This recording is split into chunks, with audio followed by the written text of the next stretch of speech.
Geared Up North, your compass in the wilderness. We're passionate outdoorsmen turned gear gurus on a mission to equip you with tools, insights, and camaraderie to conquer the great outdoors. From North America's hunting fields and icy waterways, join us for gear reviews, tips, and lessons learned. Welcome to Geared Up North. Oh!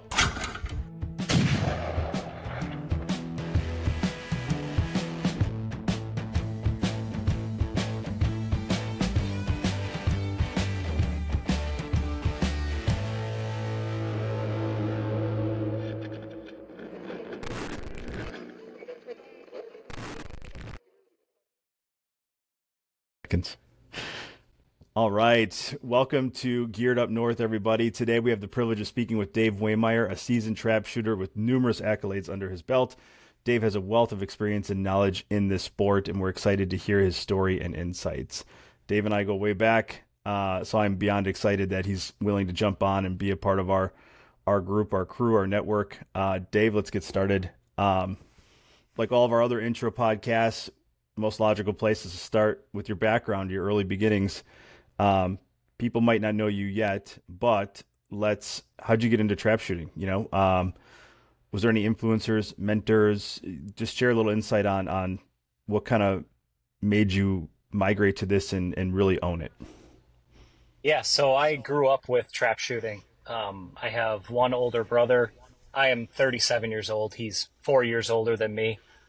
So I always had him to look up to, but my dad is the one that was really beneficial in getting myself and my brother started in shooting. Growing up, my dad didn't have the money. Being a left-handed shooter, didn't have any guns that really fit him that well. So my dad started giving it a shot of making his own gun stock. From there, that one was pretty bad, so he decided to try it again.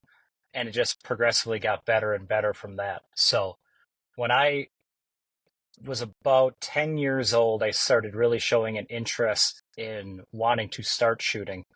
And luckily our school program had a high school trap team. So that's really how I got my start with it.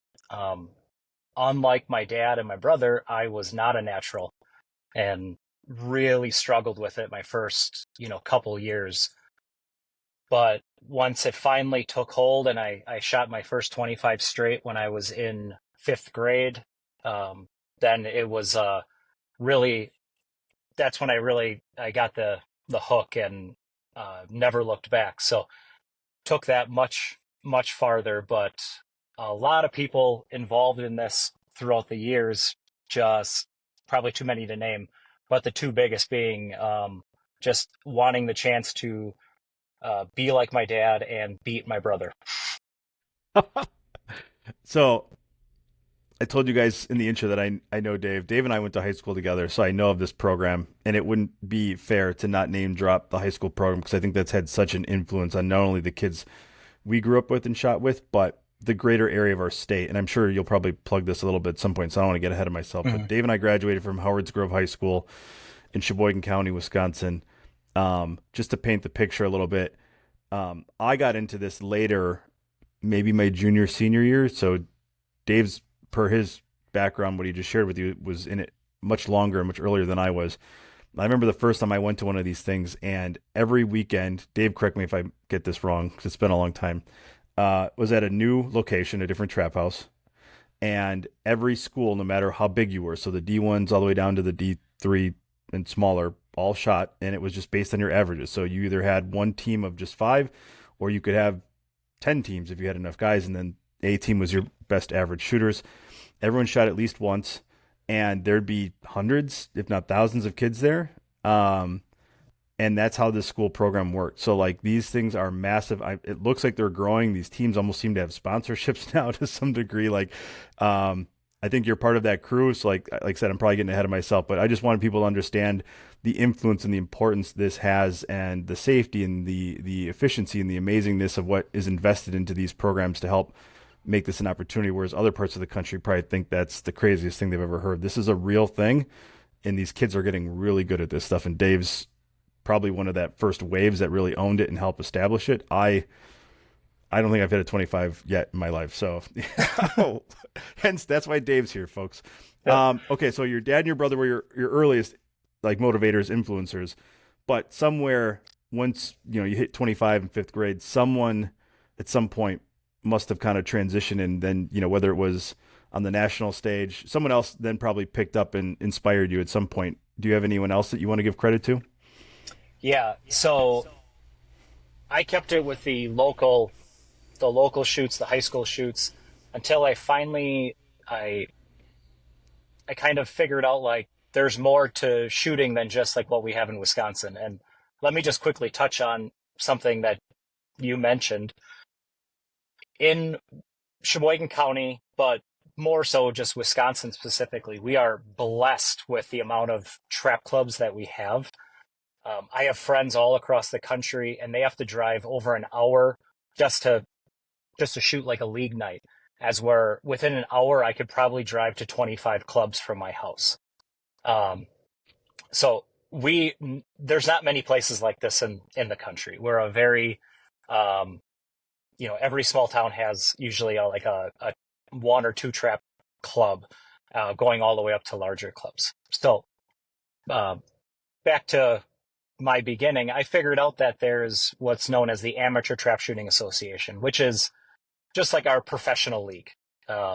It's any shoot, you have to register targets. These targets are just like everything else you shoot at a league night, along with some other rules, more so for safety and target presentation.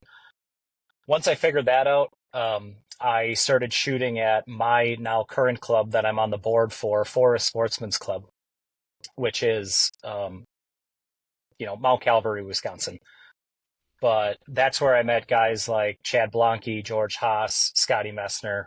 Okay. These guys helped like get me into, our state championships, the national championships, world championships, all state team, all American team. That's where I learned about all of this stuff. And this is where my shooting really went to the next level. That's amazing. I don't know if you know, that's where my dad's from, Mount Calvary. It's not a name you hear dropped in normal conversations. No, it's good. Got about 14 people there, so you might as well let the town have some recognition. And 17 bars and 14 people is usually the ratio in the Holy Land and all these little communities. It's 20, a fun place. 20 churches too. I feel like people, when they talk about Wisconsin, always it's like, oh, you're the dairy state or Packers, the obvious things, beer culture, but they always forget about the shooting culture. It's eat, drink, shoot should probably be the new license plate or something. We are a very gun-friendly state, for the most part. Exclude two cities from that, but other than that, it's a very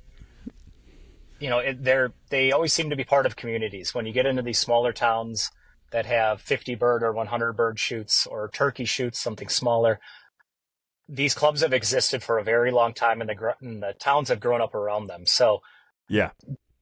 I mean, I haven't been to really any of them that are like a negative influence on the surrounding community.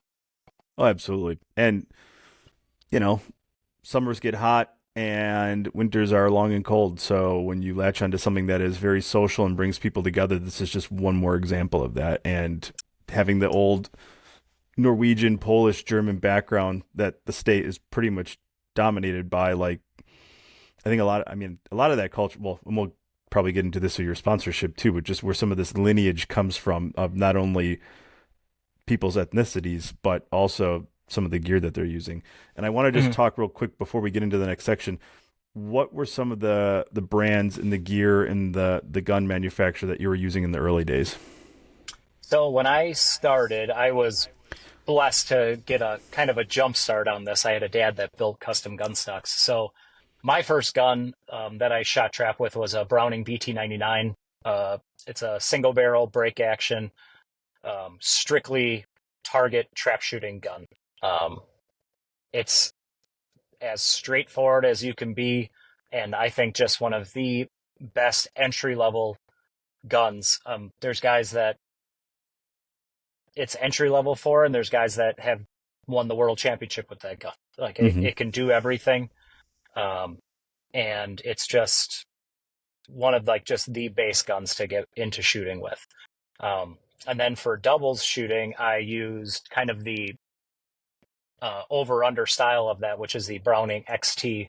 It's the Satori line, which you've seen and most people have seen across like the hunting world as well.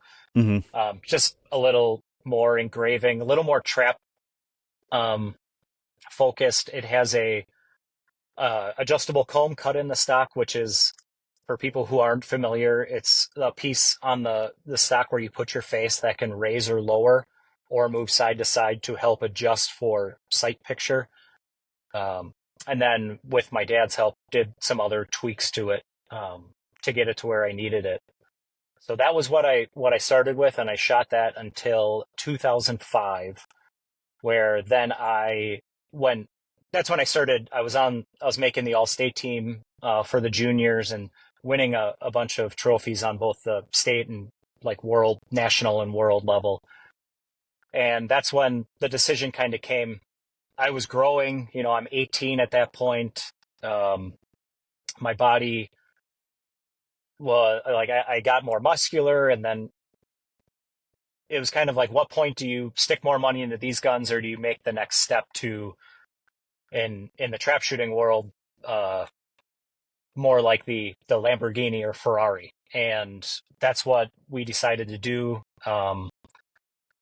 Absolutely great Wisconsin company, which I owe so much of my success to, which is Kolar Arms.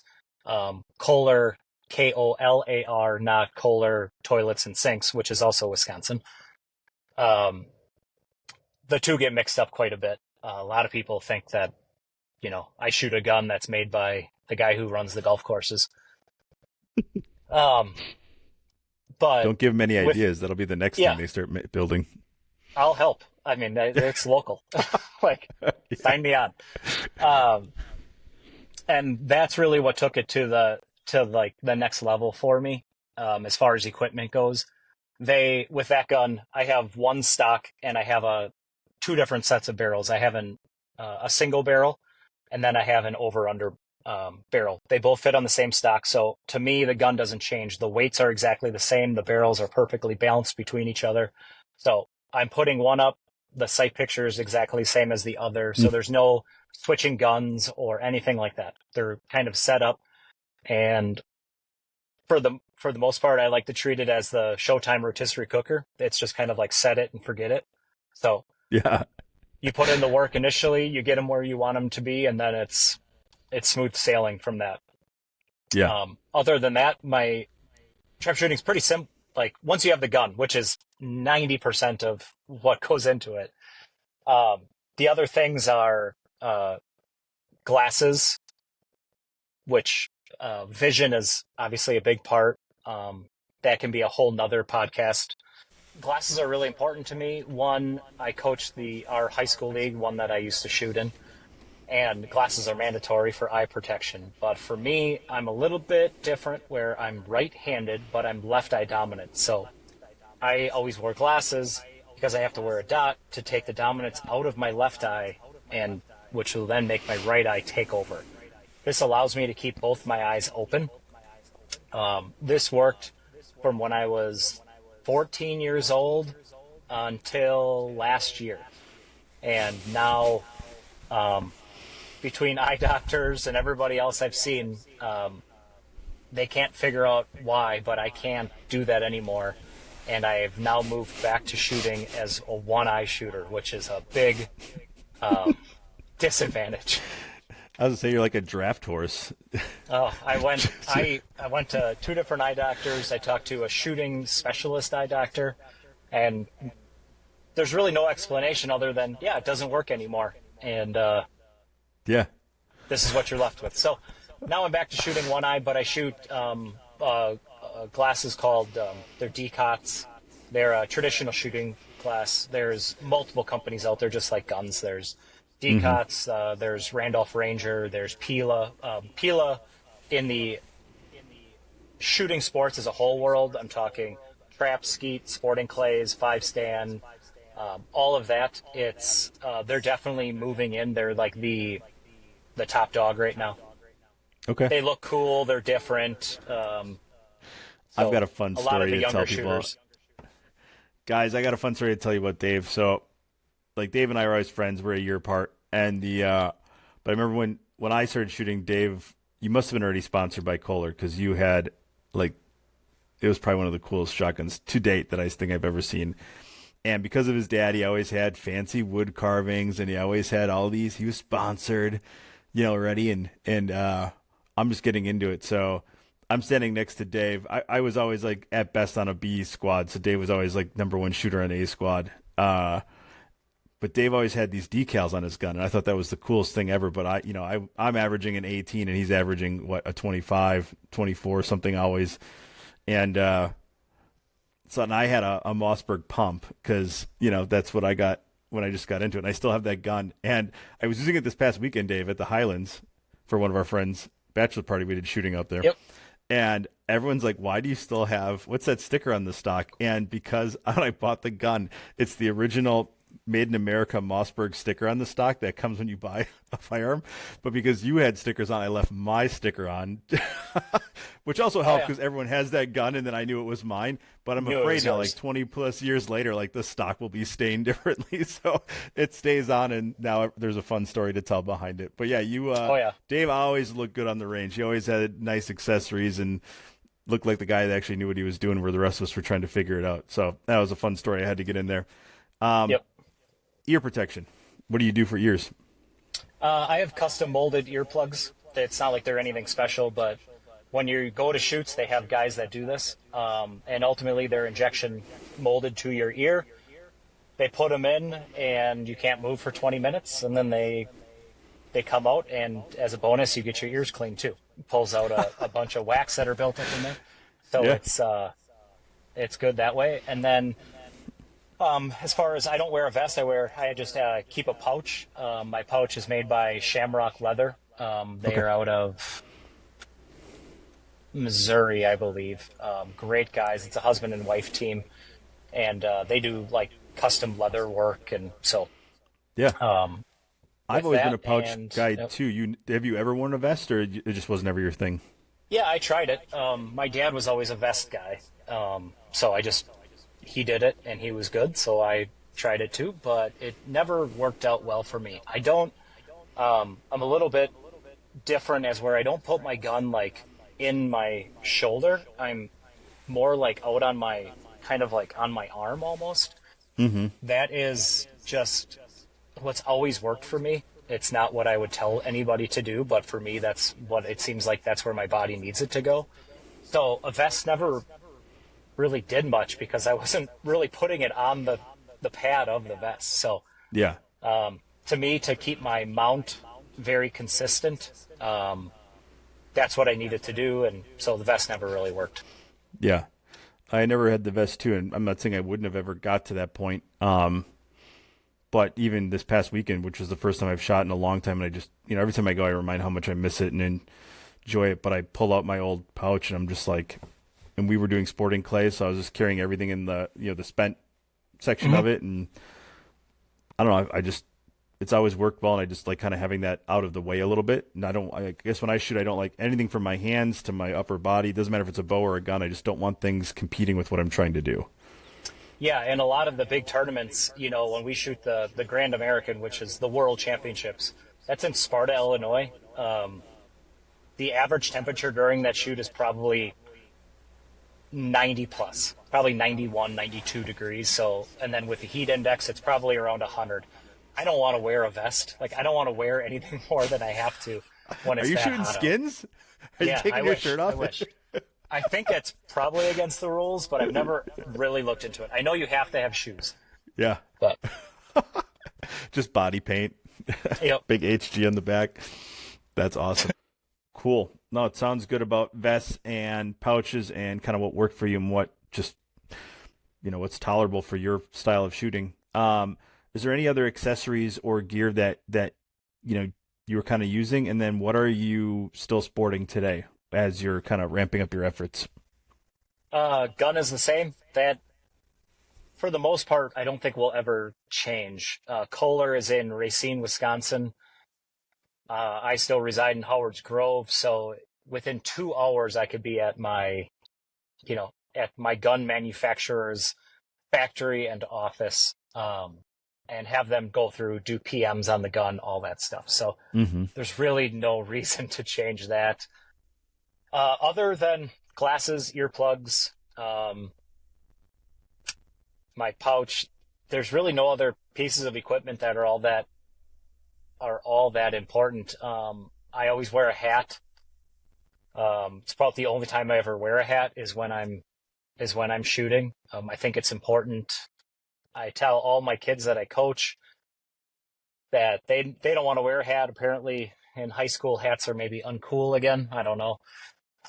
And they say they rub on their sunglasses. Well, yeah. I'm sorry your Pit Viper sunglasses don't fit underneath your hat, but hat, closed-toe shoes, yeah, like sandals are great, but you want a little bit of a forward pitch. You want to be a little bit of leaning forward. Nothing good ever comes from leaning backwards when shooting a gun. You're going to go over the top of every target. So I always say like a good pair of like running or workout shoes, that's what I wear. Just gives you that little bit of forward lean that you need. So that always comes in handy. But other than that, that's about it. It's like I said, the gun is 90% of your equipment. Love that.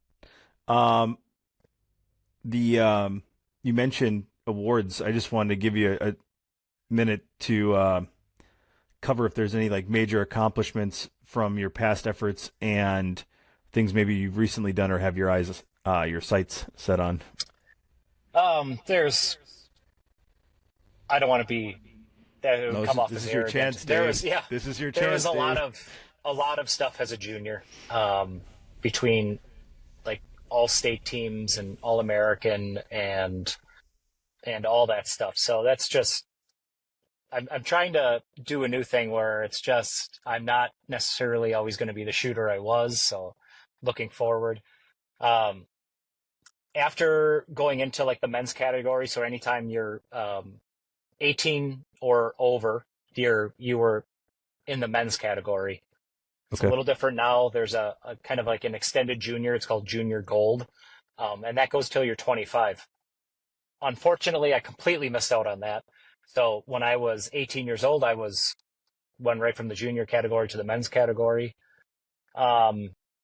Most proud of, there's been a couple. I'll give just two things. One registered, one non-registered.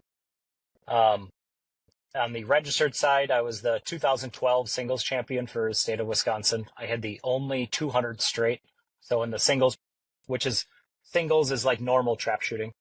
The championship is 200 targets. And so I had the only 200 straight that day. So I won it outright. I didn't have to do a shoot off or anything, which is nice. And that was at the last year at the Waukesha Gun Club before we built our new home grounds, which is in technically Rome, Wisconsin, but which is outside of like Nakusa, Wisconsin Rapids area. Yeah. So that was a big deal. That's one of the main championship events. And the way the State Hall of Fame works is that you have to have a main championship event to get inducted into the Hall of Fame.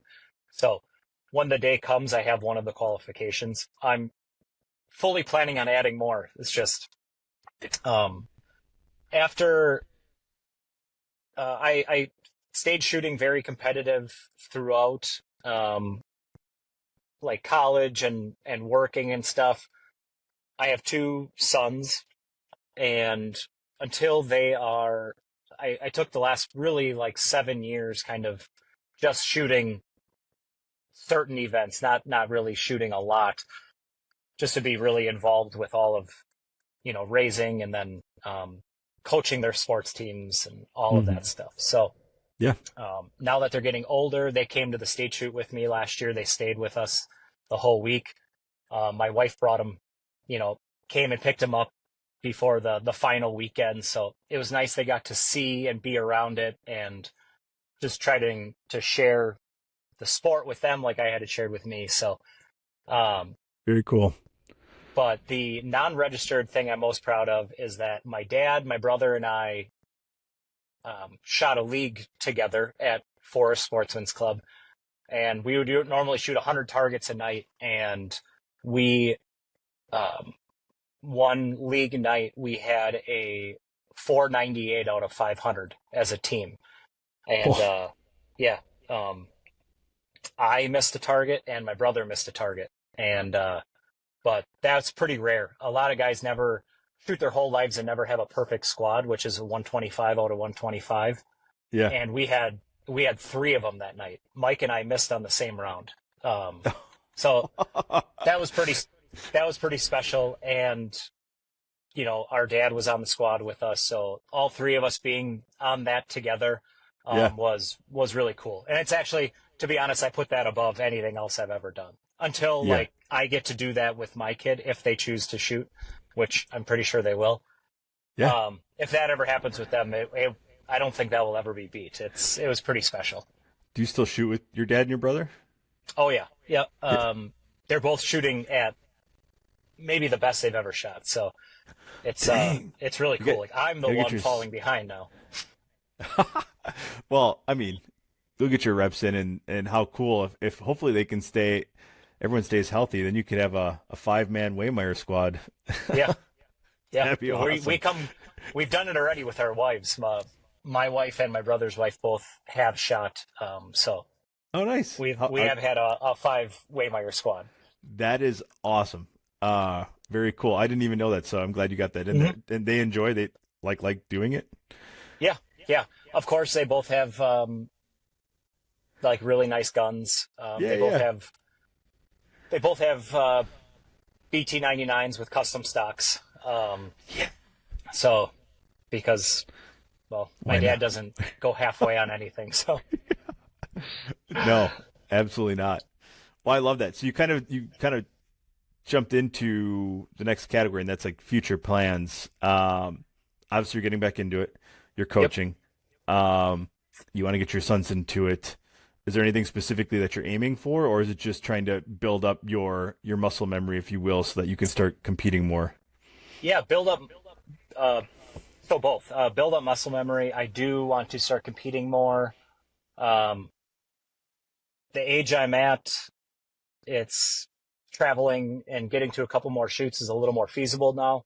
The boys being 5 and 7 also gets me around a little bit more. They're a little more self-sufficient.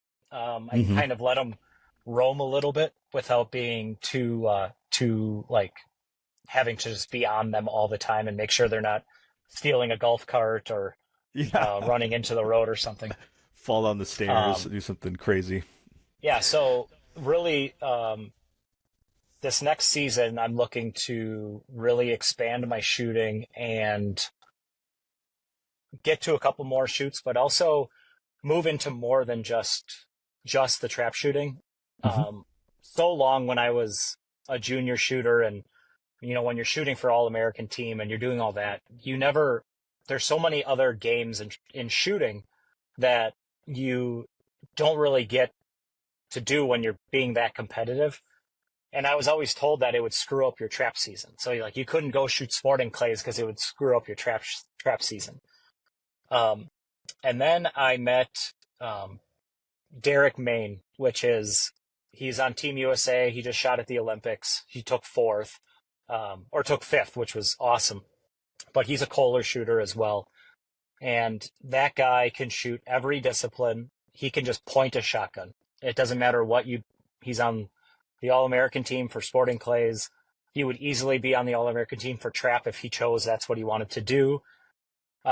He's been to 2 Olympics now. He'll probably make 1 more at least. And it just shows me that that's all a lie. It's pointing a shotgun. Go and have fun. So really expanding kind of into that. I want to start shooting more sporting clays, which for those who don't know, sporting clays is kind of the golf of the trap shooting world.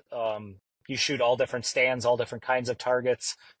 It's more so it was created as a hunting simulation to get guys ready for like bird hunting. So really getting into that. Our club has had a resurgence of people who wanted to start shooting skeet. So skeet is on its own.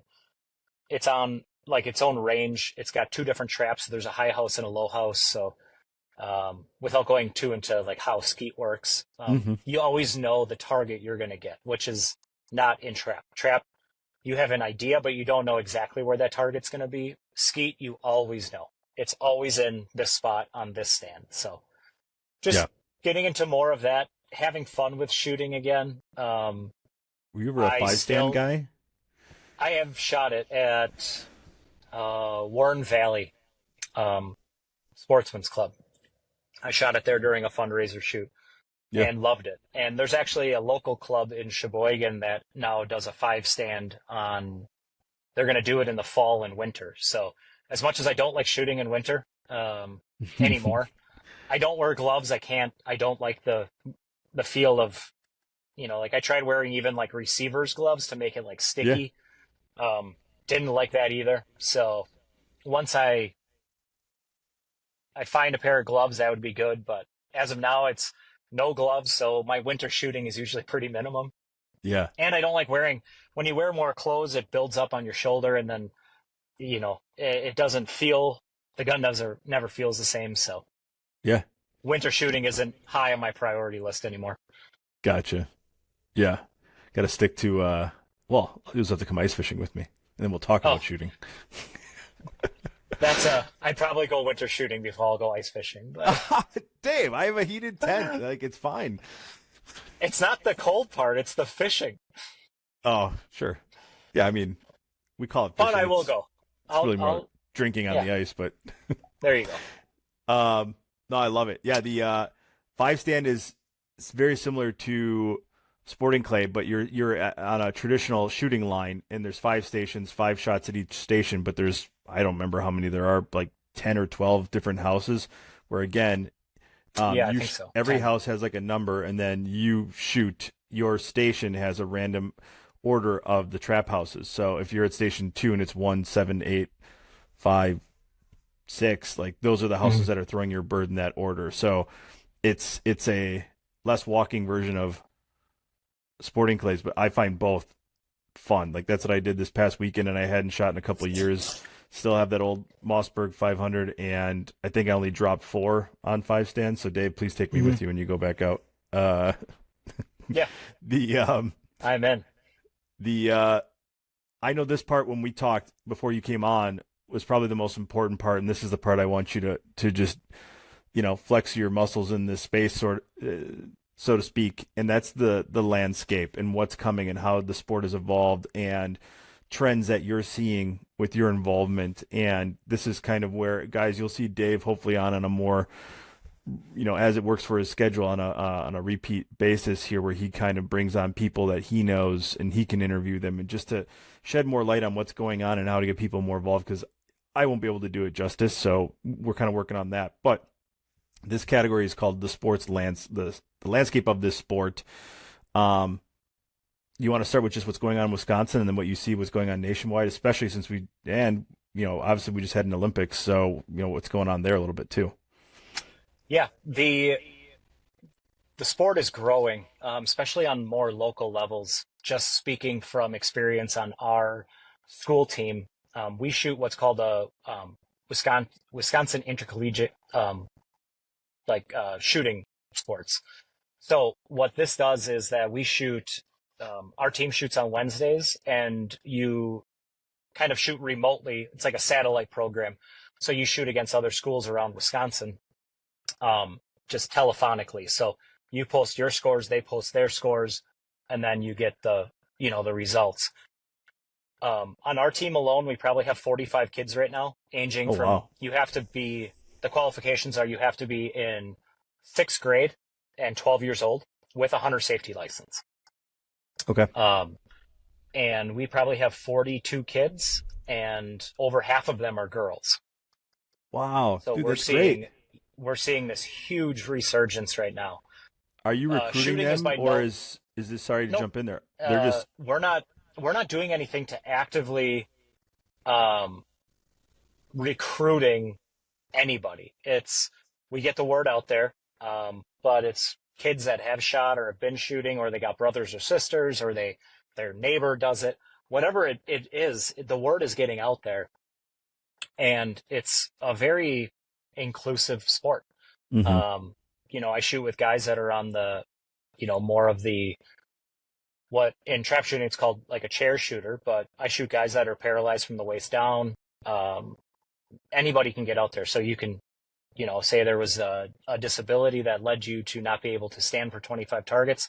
There's ways around it. So it's a sport that a lot of people can participate in, which is, I think, where you see some of the growth. The downfall of shooting is that it's expensive. But if you have played or have kids in certain sports, you know that it's really no more expensive than anything else. It's probably cheaper, actually. Yeah. Um, Yeah. I'm looking at, the hockey players, everything like that. It's not any more expensive than any of those sports. No, especially with the rise Um, of club programs and the time and yep. money invested in those things, like it's crazy. Yeah. So our program, when we go shoot the Wisconsin State shoot for this league, you're looking at 1,400 kids, I believe, Wow. just from the state of Wisconsin. We're the third largest state as far as youth shooting sports goes, and this is Okay. just trap shooting. There's other divisions that shoot skeet and shoot sporting clays, and we're the third largest in the country. Minnesota and Pennsylvania, Minnesota, Pennsylvania, Iowa, New York. These are all hugely expanding states. Okay. Um, so with that being said, it the sport is moving in the right direction. Now, being the political environment that it is, that could always change on any given election, really. So some of it kind of hinges on that, but not to the point where we're talking shotguns here. We're not talking anything else. So Yeah. for the most part, we're going to be unaffected by that. So, but what we need is the more seasoned people in trap shooting to really be like open to helping out younger shooters. I always had Yeah. that. I was never afraid to go up to somebody and just ask them for help. And 99% of trap shooters are going to be more than willing to help you. And I hmm was very blessed with having a good like group of mentors like that. One that I didn't mention, but when I was growing up, I had the captain of the All-American. He was a captain of the All-American veteran team, then the senior veteran team, but Doug Jarabic from Wisconsin. And he was a great coach and mentor, um, extremely intimidating.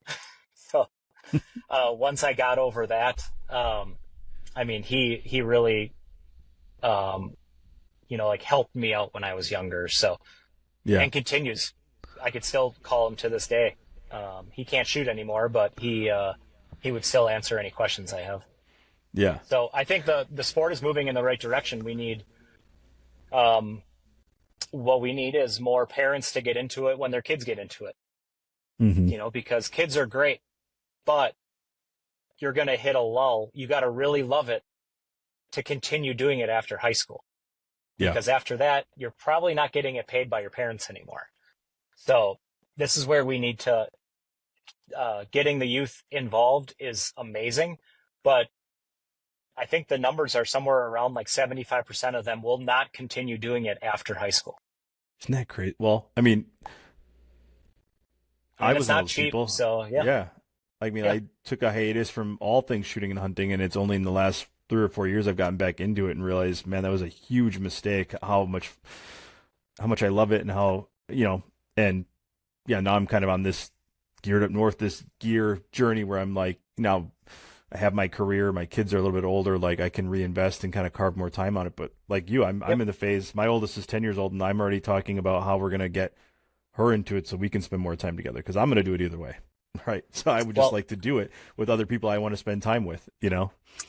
I know a guy that can like make a gun stock very small, and Yes.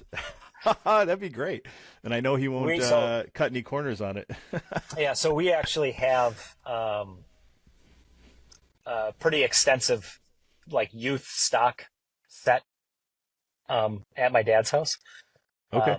I guess Yeah, that's I that's suppose. the other that's the other I guess area where my path is going is that I've been learning the trade from my dad and Oh, nice. hoping to carry that on and be able to continue building custom gun stocks for That's under the awesome. Wehmeier name. So That's cool. All right. Well, I'd like to be one of your clients in the near future. yes, I think I'm gonna a stock for myself will be the first one I build this winter. So not for my trap gun, but for a sporting gun. Like I Yeah. said, if I'm going to get into sporting, I kind of just want a designated gun. My trap gun is Yes. not great for that. I always shoot low gun, so I keep the gun out of my shoulder when I shoot sporting clays and put it in my shoulder after I call for the target. So I need a gun that allows me to do that. Yeah. My I trap gun is way too long to yeah. try to throw into my shoulder quick. I admittedly I went down once I got back into the hunting and stuff. It started with bow, then I went immediately into like an AR type rifle for hunting, an all-purpose kind of AR, like a 300 blackout caliber. And then I went with the long distance rifle just because when I was a kid, we weren't in a rifle zone, right? So now all these things are new to me. Like other people are like, what are you talking about? I'm like, well, this is like Christmas morning. These things were options for me when I was growing up. And now upgrading my trap gun is the next to-do list on this side of the line. So I'll have to stay in touch with you and keep picking your Yeah. brain. The man, the next thing I have getting involved, but if you don't mind, I'd kind of like to put that down to the bottom, if you will, just because I feel like that's a great sign off. We have sponsorships and relationships. You'd mentioned Kolar. You said you're still with them. I feel like now's a Yeah. great time to give them a proper shout out and anyone else that you're working on Yeah. from here on out. Yeah. I'll be with Kohler forever. I get no, I'm not like a sponsored shooter from them. They do have a sponsored team. Um, I, but that gun, or if I would get a different gun, it would just be another Kohler. Yeah. But, Jeff Mainland, the owner, his son Sean, moving into more of a, kind of a president role. They've been so good to myself and so many shooters over the years from Wisconsin or all around the world.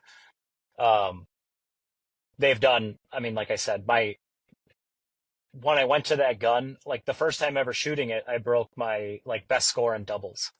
Never shot the gun before. Like Yeah. that just shows you that like what you don't need that type of gun to shoot trap or shoot good scores, but it also usually doesn't hurt.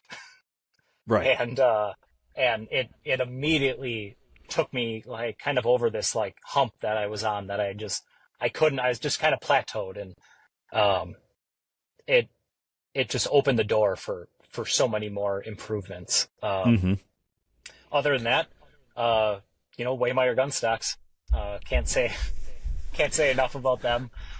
Well, Because them maybe is my dad and myself. So, but my dad has done more so over the years, and he's the one who taught me. He always made me have a stake in it. He would pay for the travel and the hotel, but I had to pay for the shooting. Or he would pay for my shooting, but I had to pay for my travel and the hotel. Like we would switch off. He always helped me out, but he always made sure that I had a stake in it because I needed to take it serious, and two, he really wanted me to transition into when I'm out of high school and I'm not a junior shooter anymore, that I'm able to support myself with it and how to continue on in the sport. yeah. You can make money in trap shooting, and I've been very fortunate in making quite a bit of money over the years doing it. And so there'd be times where I'd be at a shoot and I was in Iowa and I wanted to go to Minnesota and shoot the following weekend. And if I didn't make money in Iowa, I wasn't going to Minnesota. And so there was some motivation there, but that helped too. But Yeah. yeah, as far as shout outs like that go, Kolar Arms, check them out, Racine, Wisconsin. They do guns for everything. They are I think slowly not slowly, they are taking over the sporting world. They've been in trap for, that's where their start came, but the sporting and skeet world is just being consumed with Kolar now. So you're Love seeing, that. yep. So you're still seeing your other high-end shotguns, Perazzi's, Berettas, Kraigoffs, but Kolar is I think probably the hottest gun right now. I I've known of their brand because of you years ago. I had no idea. I live in Oak Creek now for 6 years. I had no idea how close I was to them. So I'm still looking forward to investigating this a little bit further. And maybe if they're willing, we'll love to have them on. And then speaking of not only doing more with you and your connections, Dave, but you know, I know of a couple companies that I have some say in that might be able to sponsor you in your future efforts. So we'll stay in touch that way. Geared Up North would love to have our logo on some of your stuff. There you go. And Trios Productions will gladly film and produce any highlight reels for you. Let's shift into before we shift into advice and insights too. Not only is Kolar on the rise, but did they not have Olympic shooters? I want to make sure we cover that too. Yep, Derek Main is a Kolar shooter. So normally the Olympics is consumed by Perazzi and Beretta. Kraigoff, Perazzi is Italian company, Beretta Italian. Kraigoff is Germany. So those have been the big three kind of moving from the start of the Olympics. Past American shooters that have done extremely well, Kim Rhodey. She was one of the most decorated American athletes of all times in the Summer Games. She's also competed in an outrageous, I want to say, 8 Olympics or 9 Olympics maybe. But they've always had kind of control on it. So having Kolar get onto a world level like that and then have Derek finish 5th, which is very, very well. I mean, yeah. the men's world shooting landscape is just so competitive, and the trap shooting that is in the Olympics is so different than the trap shooting that I do, and that's for a whole another podcast. But yeah, when you see trap and skeet in the Olympics, it is different than what we shoot in America. Yeah. No, you're a good call. Well, you can break down the styles and maybe, better educate people on what those landscapes are, across the pond and how we do things here in our state, let alone our country on future breakdowns. But I just wanted to get that in there that they're, crossing that threshold and becoming like I said, it's not like they're not a major player, but like getting more notoriety for their brand, their craft, right? And I wanted to make sure we got that in there on this intro. Cool. Super excited. That's amazing. Love hearing Wisconsin companies like climb that ladder like that on a global stage. That's awesome. Advice and insight. Man, words of wisdom. Knowing what you know now, was there anything you wish you had done sooner or knew that would have sped up or improved, just how you did things? There's a lot, but really find some sort of coach or mentor that you trust. I had my dad, but then all the guys my dad shot with. You're only going to learn so much from your parents, or only listen so much of your parents. So, and that's not, my dad told me that flat out. He's like, I'll teach you the basics, but after that, you're going to have to probably reach out to somebody, because you're not going to listen to me the same you're going to listen to everybody else. Yeah. And I wasn't any like sort of rebel. My dad has always been one of my closest, like, he's my dad, but also He's like a good one of dude. my best friends. So Yeah. I never bucked heads with him or anything like that. He's just like, that's just how it is. So find yourself a good coach. And you have to get the gun fitting. You don't need a custom gun stock. You don't need any of that. There's some fairly entry level and minor changes that can be made to make that gun fit better for you. that's right up there. So if finding a coach is number one, I would say the gun fit is number two, or you could switch those. But number three this is the toughest, is to just have fun and remember that you're doing this for fun. Yeah. It's not life or death. Nothing else in your life is based off of this. Yeah. Have fun. It will get better. Some people might just be an absolute natural. I wasn't. My mom routinely tells a story of me coming home just like crying and frustrated at, like, granted, I started pretty young. I was like 10 years old, but Yeah. I just said, Yeah. like, I was never going to get this. I was never going to be as good as my mom or my brother and my dad. And it's just, I stuck with it. And that just shows that I really, really wanted to do it. I wanted to be there. And so that's the big thing, is just remember you're out there for fun and just try to have fun. Yeah. The fun part is, I mean, and this is a personal thing for me just because I spend so much time behind a computer editing and whatnot, but anything that allows me to get out into nature. And this is one of those things, right? So like, you know, the other morning when I was out, I was just like, man, like I would have never seen this beautiful landscape in this setup, and just fresh air. I mean, just how energizing that is alone. And it never escapes me, whether it's hunting season or just going out trap shooting or whatever. And some of these unique places, for example, like where I was at Shooters, like all these places have their own culture and history behind them. And I know it's something else you want to talk about too. Like every one of these places is their own business, has their own family legacy behind it. So it's like absorbing and taking that all in is just a cool element too, let alone the act of shooting. I found that the older I get, I have a lot of friends who are like, let's go golfing. And I've sold my clubs and I turn them down because with golf, I do not have fun. I get angry when I can't hit the shot right. And it's kind of funny because when you go trap shooting, you could arguably not hit your shot right as well. But I've always had more fun trap shooting than golfing. So I'm like, I just needed to commit and pick one or the other. And I'm going with shooting. Yeah, they're the same. I mean, they are the same sport. It is so gratifying when you make a good shot, when you have a good round or a good day. It's the same thing with golf. And it is so lonely when it's not going your way.